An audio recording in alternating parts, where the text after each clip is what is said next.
কেউ কথা রাখেনি। ৩৩ বছর কাটল, কেউ কথা রাখেনি। ছেলেবেলায় এক বৈষ্ণবী তার আগমনী গান হঠাৎ থামিয়ে বলেছিল, শুক্লা দ্বাদশীর দিন অন্তরাটুকু শুনিয়ে যাবে। তারপর কত চন্দ্রভূক অমাবস্যায় সে চলে গেল, কিন্তু সে বৈষ্ণবী আর এলো না। ২৫ বছর প্রতীক্ষায় আছি। মামাবাড়ির মাঝি নাদের আলী বলেছিল, বড় হও দাদা ঠাকুর, তোমাকে আমি ৩ প্রহরের বিল দেখাতে নিয়ে যাব। সেখানে পদ্ম ফুলের মাথায় সাপ আর ভ্রমর খেলা করে। নাদের আলী, আমি আর কত বড় হব? আমার মাথায় ঘরের ছাদ ফুঁড়ে আকাশ স্পর্শ করলে তারপর তুমি আমায় ৩ প্রহরের বিল দেখাবে? একটাও রয়্যালগুলি কিনতে পারিনি কখনো। লাঠি লজেন্স দেখিয়ে দেখিয়ে চুষেছে লস্কর বাড়ির ছেলেরা।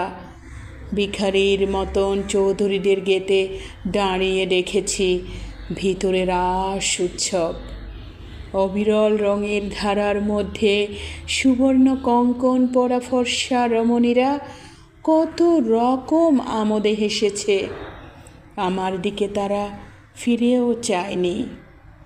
বাবা আমার কাঁধ ছুঁয়ে বলেছিলেন, দেখিস একদিন আমরাও। বাবা এখন অন্ধ, আমাদের দেখা হয়নি কিছুই। সেই রয়্যালগুলি, সেই লাথি লজেন্স, সেই রাস উৎসব আমায় কেউ ফিরিয়ে দেবে না। বুকের মধ্যে সুগন্ধি রুমাল রেখে বরুণা বলেছিল, যেদিন আমায় সত্যিকারের ভালোবাসবে সেদিন আমার বুকেও এরকম আতরের গন্ধ হবে। ভালোবাসার জন্য আমি হাতের মতোই প্রাণ নিয়েছি। দুরন্ত ষাঁড়ের চোখে বেঁধেছি লাল কাপড়। বিশ্ব সংসার তন্ন তন্ন করে খুঁজে এনেছি ১০৮টা নীল পদ্ম। তবু কথা রাখেনি বরুণা। এখন তার বুকে শুধুই মাংসের গন্ধ। এখনও সেই যে কোনো নারী, কেউ কথা রাখেনি।